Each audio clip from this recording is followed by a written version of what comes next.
Hello, family. I'm going to be reading a lecture from Universe, Earth, and Man, which is a book. It's basically a book of lectures by Rudolf Steiner. Um, I'm currently reading online, so I'm not sure what volume this would be under, but I'm currently on the Rudolf Steiner archive website, which is an online library. So I will leave the link in the description if anyone is interested in reading along with me. But with that being said, let's get started. Universe, Earth, and Man, GA 105. 1. The Egyptian period and the present time. Let me unplug this computer light in case it's generating noise. 4th of August, 1908 in Stuttgart. Steiner's German, so I'm assuming Stuttgart is in Germany. Okay. In the first lecture of this course, we shall try to give, by way of introduction, an outline of the subject before us. We shall not as yet enter fully into this, but will first give an outline of those things of which we shall speak during the next few days. We have a very extensive theme before us, universe, earth, and man, and I propose to give a brief sketch of all the knowledge we can acquire concerning the visible and invisible worlds. Our feelings are borne into the farthest distance of the cosmos when, in the deepest and most worthy sense, we make use of the expression universe. Earth indicates the field of action upon which humanity is now placed, upon which we are to work and live, and in the mission of which we ought to understand. Lastly, the word man, a word we here wish to understand in its occult sense, indicates that which the mystics of all ages meant when they made use of the expression, O man, know thyself. We also have a subtitle to our subject. Having set ourselves such a highly important task, this subtitle is in a certain way justified, for when we consider the connection between what that wonderful pre-Christian civilization, the Egyptian, and our own, we see how mysterious are the forces permeating human life. 3 ages of human effort and research, of human development, morals, and life rise before us when we consider Egyptian civilization and that of our own day. When we speak of Egyptian civilization in the occult sense, we mean the civilization that had its seat in the northeast of Africa, on the banks of the Nile, which lasted for thousands of years and terminated in the 8th century before Christ. We know that this civilization was followed by another which we call the Greco-Latin.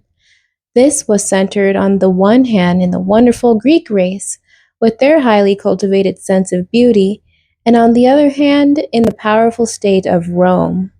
We also know that in this age occurred the mighty event in earthly evolution which we know as the advent of Christ Jesus. Then followed the age in which we are now living. First, the Egyptian age with all that belonged to it, and a great deal belonged to it. Then the Greco-Latin age with its great results, the rise of Christianity, and then our present age. These are the 3 stages which come before our mental eyes when we consider the subtitle of these lectures. I am so sorry, guys, if you hear any construction in the background. This Airbnb is apparently part of a community that they are still developing, which is pretty awesome because the owners are making a whole village for their family to live in, a modern village, but comes at the cost of all the noise during the day. So I'm happy for them, but this isn't the best for me. Anyway, first, the Egyptian age. Okay. It will be shown that there was an interplay of mysterious forces between the age of civilization first mentioned and our own.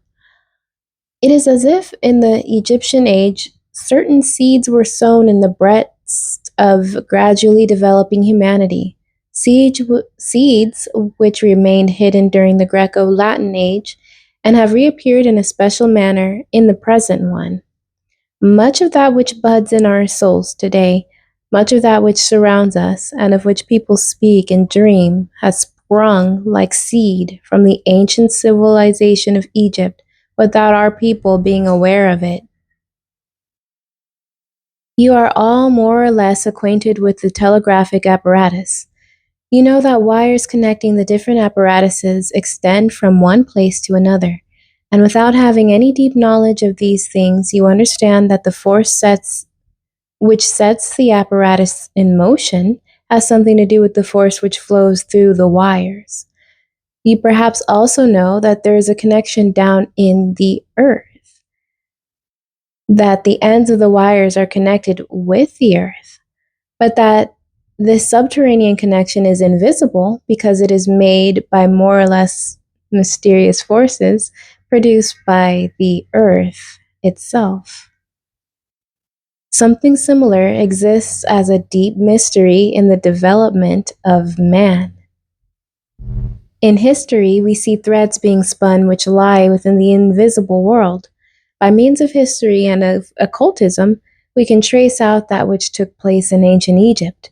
We see how the threads of culture stretch from the Greek age, the Roman, the Christian, down to our own age. All these are guided by a kind of connection that takes place above the earth. But there is also a subterranean force which works more or less directly from the ancient Egyptian age into our own. Many a remarkable secret is revealed to us when we follow these connections and examine them thoroughly. To begin with, I shall indicate briefly the special facts referred to in the subtitle of our theme. When we look back to ancient Egypt and observe a few of the mighty records, there we are struck by the pyramids, for example, and also the Sphinx. That wonderful and enigmatic figure. Then we let our glance pass on to ancient Greece. Here the Greek temple appears with its unique architecture. We can see and admire what we know from history of this wonderful land. We see its sculptures, those great, ideal, and perfect human forms described as gods: Zeus, Demeter, Pallas, Athene, Apollo. Then we turn to the ancient kingdom of the Romans.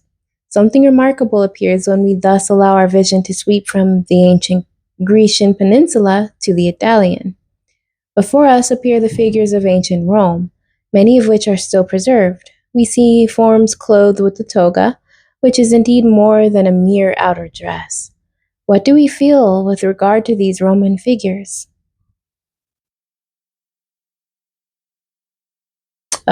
I feel a sense of beauty and regality, and also like heathenism. One might say regarding certain of those belonging to the Roman Republic that one feels as if the ideal forms of the Greeks had descended from their pedestals and had appeared before us as men of flesh and blood. Okay. What we are made to see is their inner power. We recognize what lies in this inner power when we compare that which developed in ancient Rome with the feeling, the thought, the content of a figure belonging the content of a figure belonging to the Grecian states, that of a Spartan or an Athenian, for example. We feel what this figure contains.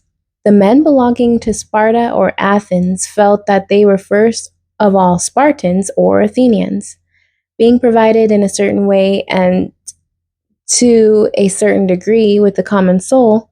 The Spartan or Athenian felt more what we might call the Greek spirit than his own personality. He felt himself more as a Spartan or Athenian than as an individual human citizen. He felt the power that worked so strongly in him proceeded more from a common spirit of the people than from his own personal power. The Roman, on the contrary, appears to us as being placed somewhat more exactly upon the center of his personality. Hence, the Roman kingdom there appears something very special, namely the comprehension of the rights of the citizen.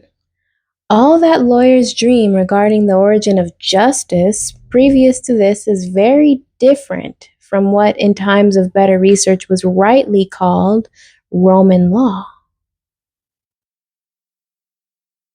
In ancient Rome, man learned to regard himself as an individual. He stood upon his own 2 feet, no longer as one belonging to a certain town, but as a Roman citizen. That is to say, he felt himself placed upon the center of his own human nature. With this feeling of individuality, the time came when what was spiritual in man descended to earth. Previously, it was perceived as hovering, so to speak, above him in spiritual regions.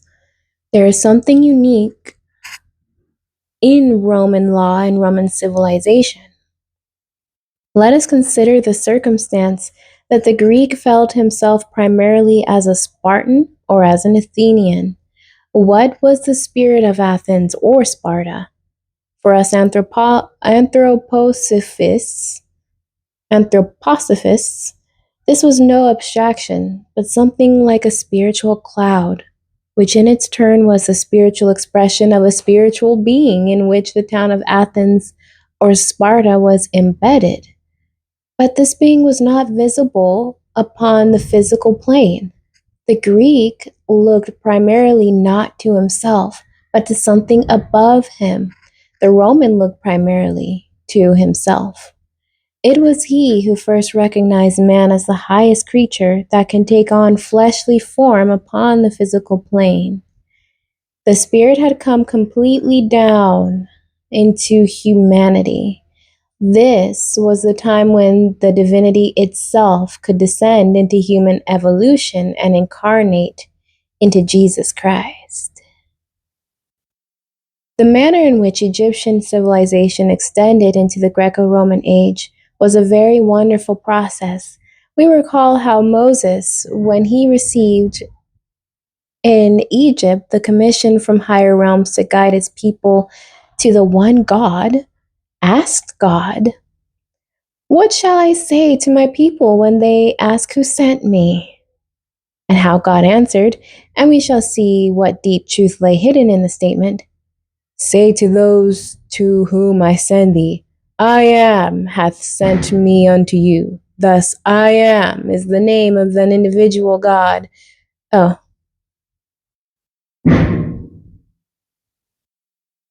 Oh, there's no ending quotes. Okay. Thus, I am is the name of an individual God who worked and ruled at the time of as the Christ principle in spiritual heights, and who had not yet descended into the physical plane. To whom did this voice belong, which could make itself perceptible to the initiate Moses, saying to him as if it were from spiritual worlds, I am the I am? It was exactly the same being, and this is the secret of the ancient Greek mysteries. It was the same being who appeared later in the flesh as the Christ. Only afterwards he was visible to those around him, while previously he could speak only through initiates from spiritual heights. Thus we see the deity, that which was spiritual, gradually descending after humanity had been prepared, after it had learned in the Roman age the importance of embodiment in the flesh and its manifestation on the physical plane. We see how a whole series of the results of civilization develop in an exceedingly profound way from out of that which man received as a new gift of that time.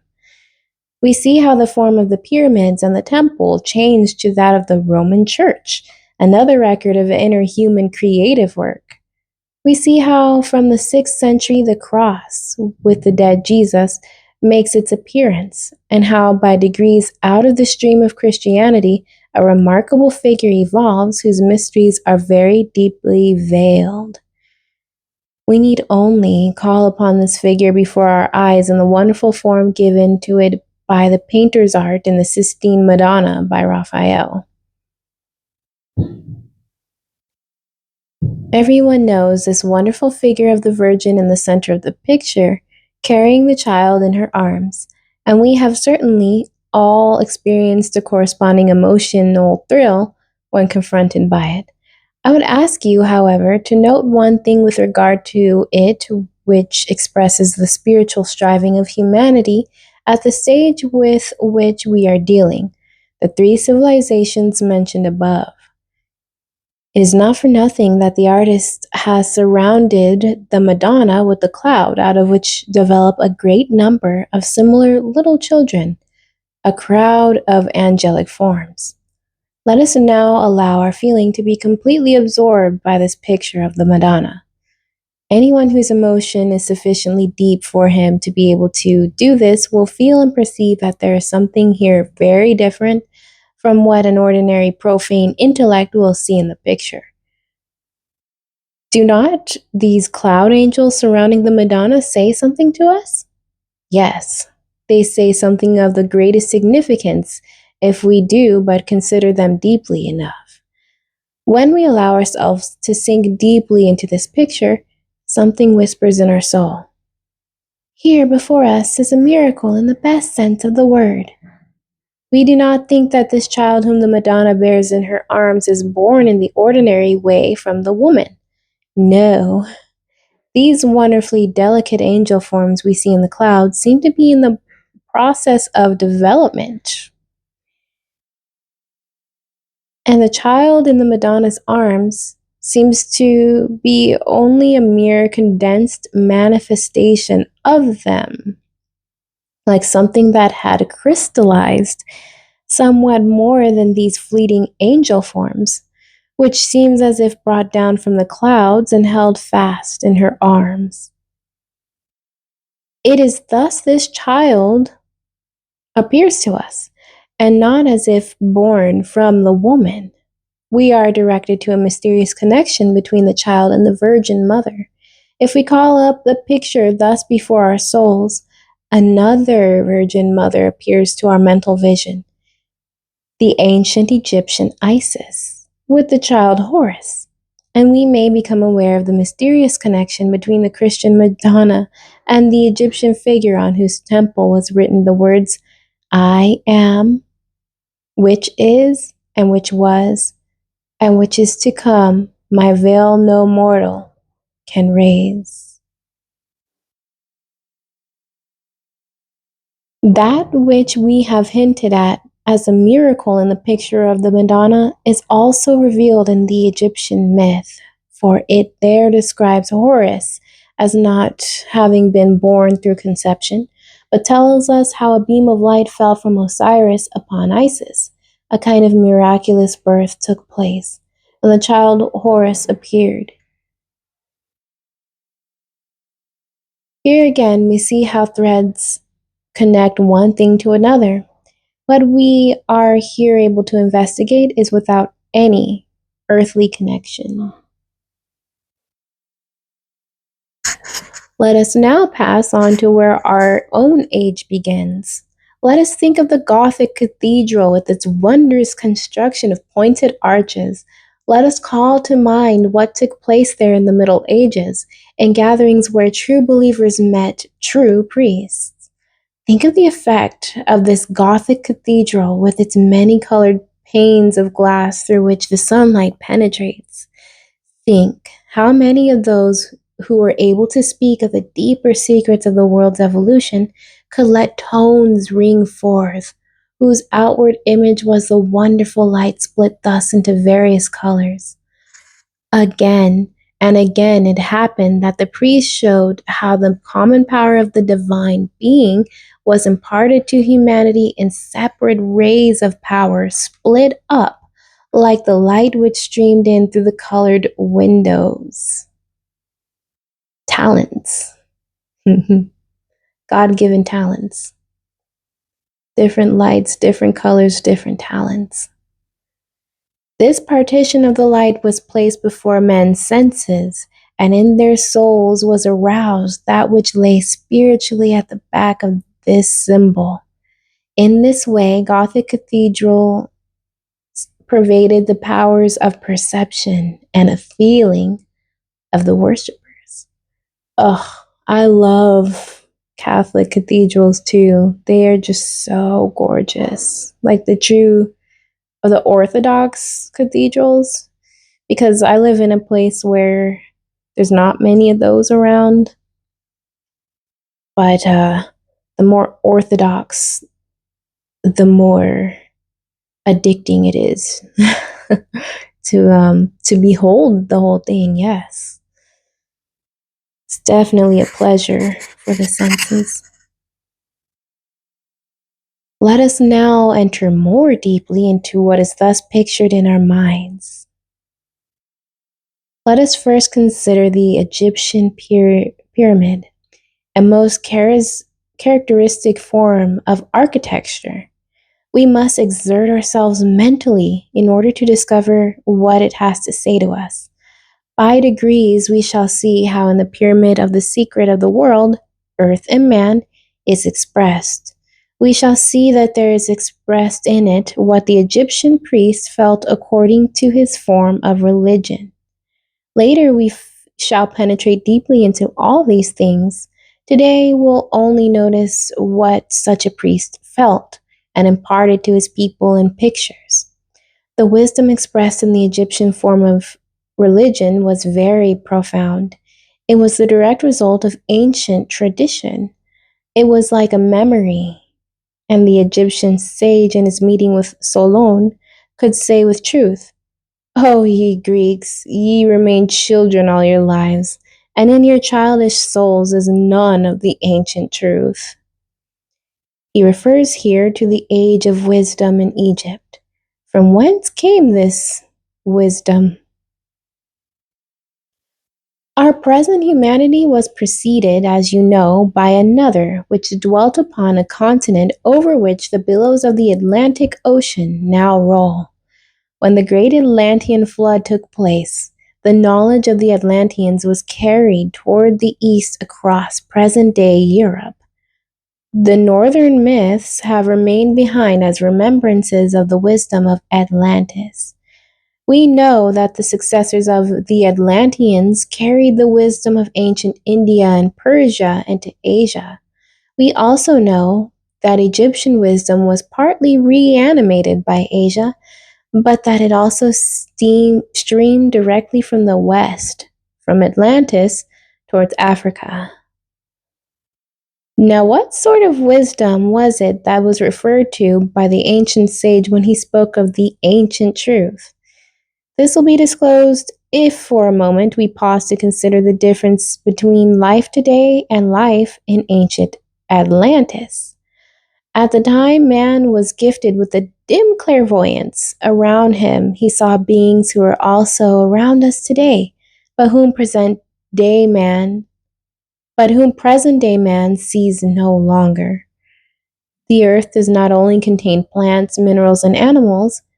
Spiritual beings are also around us, but these are visible only to clairvoyant eyes. In Atlantis at the time, man was normally clairvoyant. Divine beings were his companions.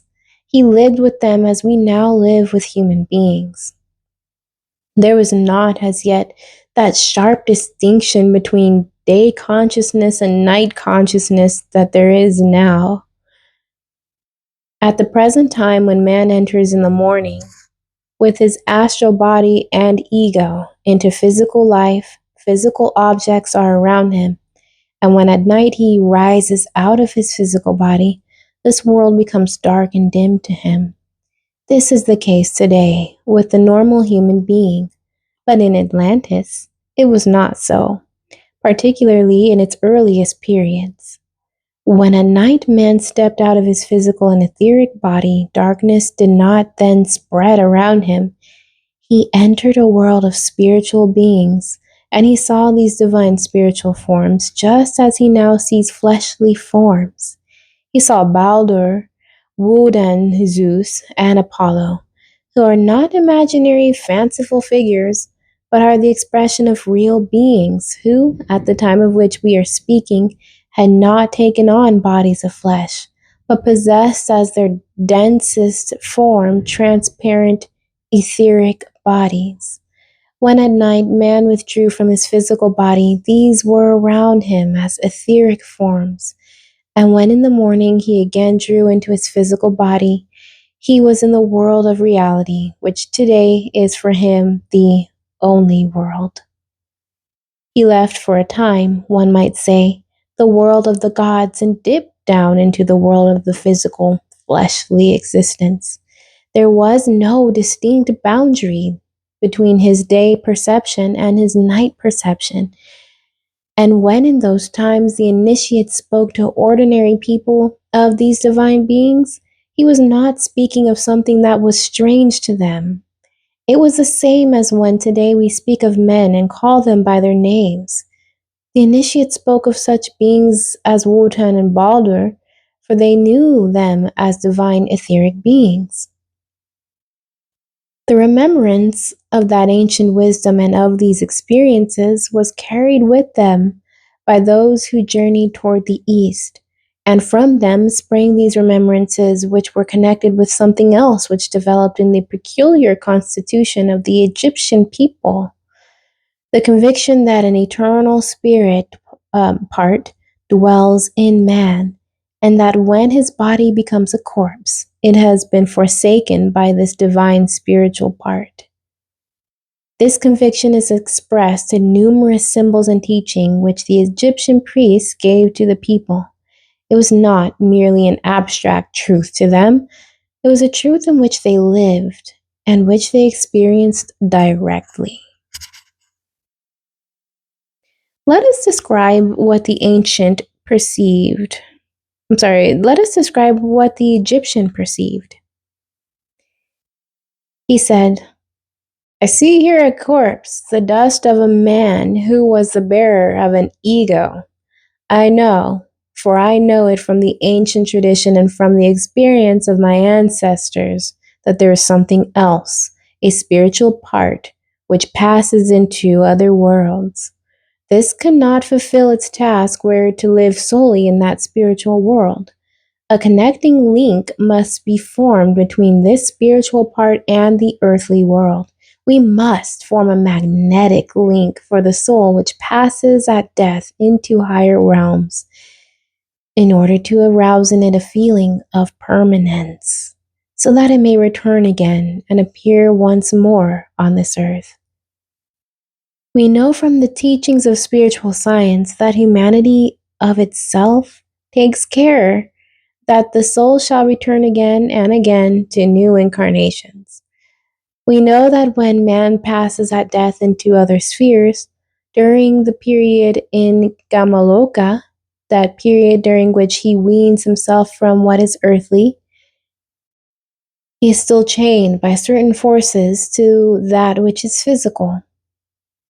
We know that it is these forces which do not allow him to rise at once into the regions of the Devachan, and that it is they also which draw him down again to a new incarnation.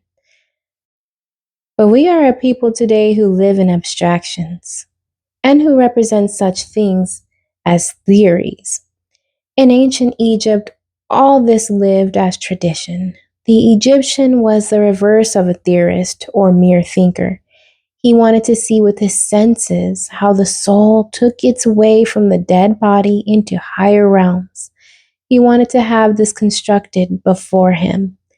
These thoughts he embodied in the pyramids, the way the soul rises, how it leaves the body, how it is still partly fettered, and how it is led upwards into higher regions. In the architecture of the pyramids, we can see the fettering of the soul to what is earthly, We can see how Kamaloka, with its mysterious forms, comes before us, and we can say that, considered externally, it is the symbol of the soul which has left the body and is rising into higher realms.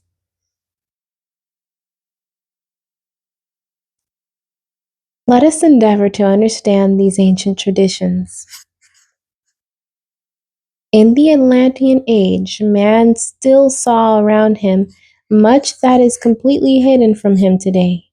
You will recall from previous lectures that in Atlantis, the etheric body of man was not so intimately bound with the physical body as it is now. The etheric head projected far beyond the physical head. In animals, this formation has remained to the present day. When a horse is observed clairvoyantly, the etheric head may be seen towering upwards as a form of light above the horse's nose, and in the case of an elephant, a truly remarkable structure can be seen above the trunk. In Atlantean humanity, the etheric head was in a somewhat similar position, although not quite so far outside. Later, it gradually drew more and more into the physical head, so that now it is about the same size as the latter. On this account, the physical head, which was at first only partly governed by the etheric head and still had many forces outside which are today within it, was not yet human to any high degree.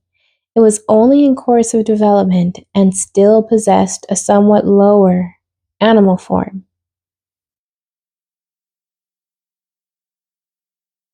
What did the Atlantean see when he looked at a companion during the day? He saw a man with a very receding forehead, very protruding teeth, something that reminded him of an animal, but at night when he slept, clairvoyant consciousness began. The animal-like form became less distinct, and out of the physical head grew the etheric head, which already had a human form, and indeed a very much more beautiful form than we see today. In still more remote times, the Atlantean clairvoyant could look back to a period when man's physical form was yet more animal-like, though he possessed an etheric body which was entirely human, far more beautiful indeed than the present physical form, which has adapted itself to coarser, denser forces. Now imagine this memory of the Atlantean placed consciously yet symbolically before the people of Egypt. Imagine the Egyptian priest saying to the people, "In Atlantean times, your own souls, when you were awake, beheld the human figure with an animal form, but at night there grew out of it exceedingly beautiful human head." This memory, presented in sculpture, is the Sphinx. It is only thus that these forms can be understood. We must realize that they are not merely thought out forms, but realities. Let us now pass from the Egyptian period to the Greek temple. This temple will only be understood by those who are able to feel that there are forces in space. The Greek possessed this feeling. Anyone studying space from the standpoint of spiritual science knows that it is not the absolute void of which our ordinary mathematicians and physicists dream, but that it is differentiated. It is something that is filled with lines of force in this direction, in that, from above downwards, from right to left, straight and curved lines going in every direction. Space may be felt, it may be penetrated with feeling. He who has such a feeling for space knows why certain old painters could paint the floating angel forms in the picture of Madonna in a way so wonderfully true to nature. He knows that these angels mutually support each other, just as the planets do in space by their own power of attraction. It is quite different when we consider Buckland's picture piety. Nothing is said here against the excellence of this picture otherwise, but anyone who has preserved the living feeling for space has the sensation that those remarkable angel forms may fall at any moment. The painters of olden times had the perception that belonged to their earlier clairvoyance. In modern times, this has been lost. Wow. Please wait. I'm going to bring up that picture and see what he means. Hmm. Okay, well, of course, there's multiple pictures. Pietà, 1885, Arnold Boeckling. Is that it? From wikiart.org. So he's saying that they look like oh. Wow. Okay, maybe because if you're not looking at the picture, the angels are like outstretched over the edge of a cloud as if it's the edge of a bed. And it looks like, so there's one angel in the forefront reaching down into this person who is lying down and being, looks like, made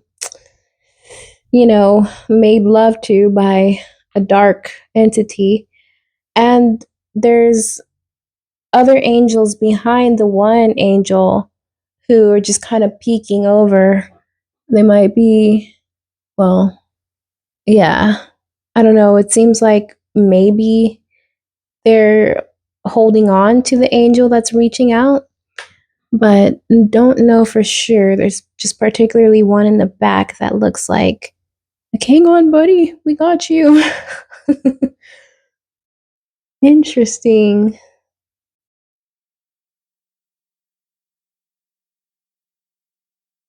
When art still possessed occult traditions, these mutually supporting forces which existed in space, which streamed hither and thither, were recognized. They were perceived by those in which minds the thought of the Greek temple originated. They did not think out these forms.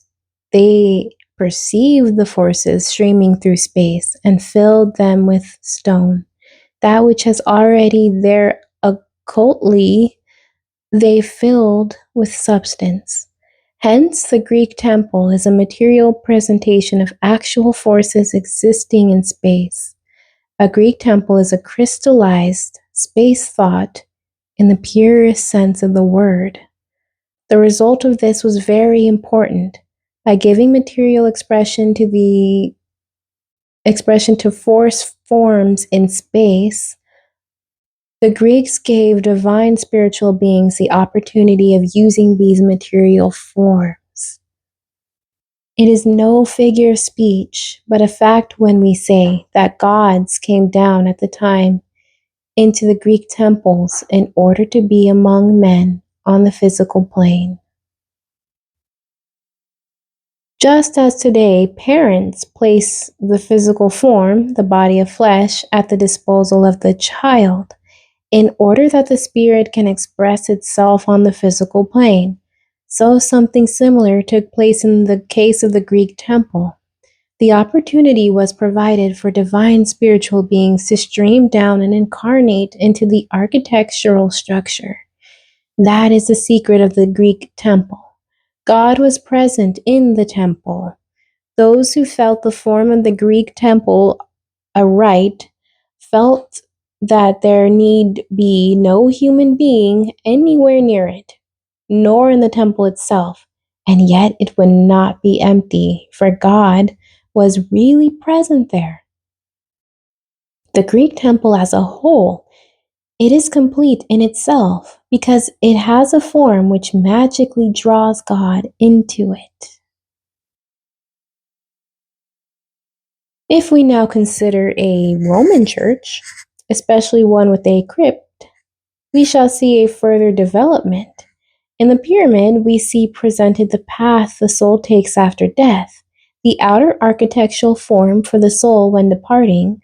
The Greek temple is the expression of the divine soul which likes to tarry upon the physical plane. The Roman Church, with its crypt, corresponds to the cross, upon which the dead body of Jesus hangs. Humanity at this stage has progressed to an advanced consciousness in spiritual spheres. The bond to what is earthly, the period in Kamaloka, is represented in the pyramids. The victory over the physical form, the victory over death, is expressed in the cross and reminds us of the spiritual victory of Christ over death.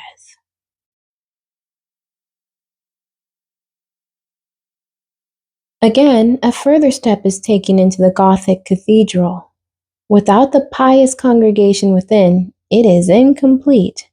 If we wish to feel it as a whole, then to the pointed arches must be added the folded hands and the upward streaming feelings they express, not such feelings as are in the crypt, where the memory of the spiritual victory over death is preserved, but victorious feelings such as the soul perceives who already in the body has felt that it is a victor over death. The soul, victorious over death while in the body, belongs to the Gothic building, which is incomplete if it is not filled with such feelings. Mhm.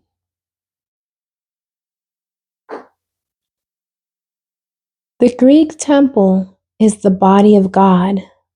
It is complete in itself. The Gothic church is something which requires a congregation. It is not a temple, but a dome, a cathedral. The German word Dom appears in the English suffix dom in the words kingdom, Christendom, for example. It also lies at the root of the Russian word Duma. A dome or dome is something in which individual members are gathered together into one congregation. From this, we can see how in time human thought and human perception progresses from the pyramid to the Greek temple, then to the Roman church with its crypt, and afterwards to the Gothic cathedral. Thus we arrive gradually at our own age, and we shall see how the forces of evolution are at work not only on the surface, but that mysterious occult currents are active also beneath, so that what is taking place today in our civilization appears as a re-embodiment of much that is sown within humanity in ancient Egyptian times. We will close with a thought which hints at this mysterious connection. What constitutes the materialism of our present civilization? What is the special characteristic of the man who, when he wishes to see something spiritual, has lost the harmony that reconciles faith and knowledge? He sees nothing. He regards the gross, material, physical part of the world. He feels it to be real, that it exists, and he even comes to deny what is spiritual. He believes that man's existence is finished when his corpse lies in the earth. He sees nothing rising up into the spiritual worlds. Can a conception such as this be the outcome of something that was sown at a time when there was a firm faith in the continued life of the soul, such as existed in Egypt? Yes, for it is not in civilization as in the vegetable kingdom, where like things spring forth again and again from the seed. In civilization, one characteristic alternates with another, which is apparently dissimilar to it, and yet there may be a deeper and more intimate similarity. Yeah. I think like this all the time. If you think about polar opposites enough, they both stem from the same foundation. The vision of man is confined today to the physical body. He regards this as reality. He cannot raise himself to that which is spiritual. The souls who now regard their physical bodies with their eyes are unable to rise to what is spiritual were incarnated among earlier peoples as Greeks, as Romans, and as ancient Egyptians. All that exists in our souls today is a result of what we acquired in previous incarnations. Imagine your soul back in its Egyptian body. Imagine your soul after death being led up again by way of the pyramid into the higher spheres, but your body held fast as a mummy. This fact had an occult result. The soul had always to look downwards when its mummified body was below. Its thoughts were hardened, solidified. They were attracted to the physical world. It was forced to look down from the realms of the spirit upon its embalmed physical body. And in consequence, the thought became rooted in it that the physical body had a higher reality than it actually had. Imagine a man in his soul looking down at that time upon his mummy. Thought regarding the physical hardened. It passed through repeated incarnations, and now is such that man cannot extricate his thoughts from the physical bodily form.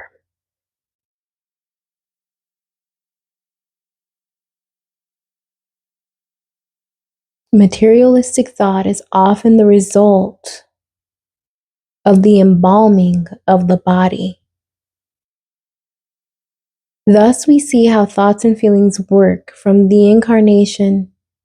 one incarnation to another, how civilizations are continued through repeated incarnations, and how they reappear later in entirely different forms. This ought to arouse a faint idea of the countless occult threads which are hidden below the surface. In this lecture, we have indicated briefly the subjects to be dealt with in subsequent lectures. In them, our vision shall sweep upwards to the highest regions of those worlds beheld by the Egyptian priests. We shall have to direct our attention to the nature, the goal, and the destiny of man, and we shall understand how such problems as these are solved when we realize that the fruits of one age of civilization reappear in a wonderful and mysterious manner in a subsequent one.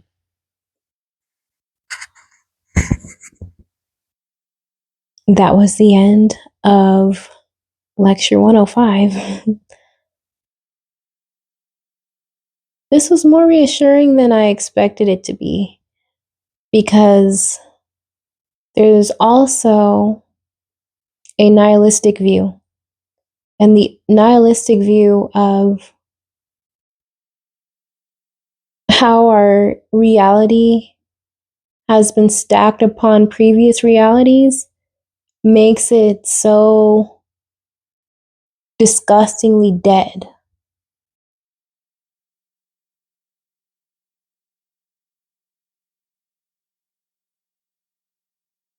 And because it's dead in the nihilistic sense, well, it's like reverse nihilism, because people with this view of this like stacked, faddish, dead zombie reality are saying that this is not the true one, so nothing here matters. It's all crap, really. But then, so people just, with this particular knowledge, they don't care what they eat. They stop caring, like having any compassion, which is a whole other theory of itself, like to exercise not having compassion, because compassion is a form of a sleeping pill that you give to people freely and keep them asleep to who they are themselves. So it's all understandable, but this was beautiful to read, and I really do like Steiner's perspective on it. So can't wait for the next lecture. I'll see you guys there. Bye.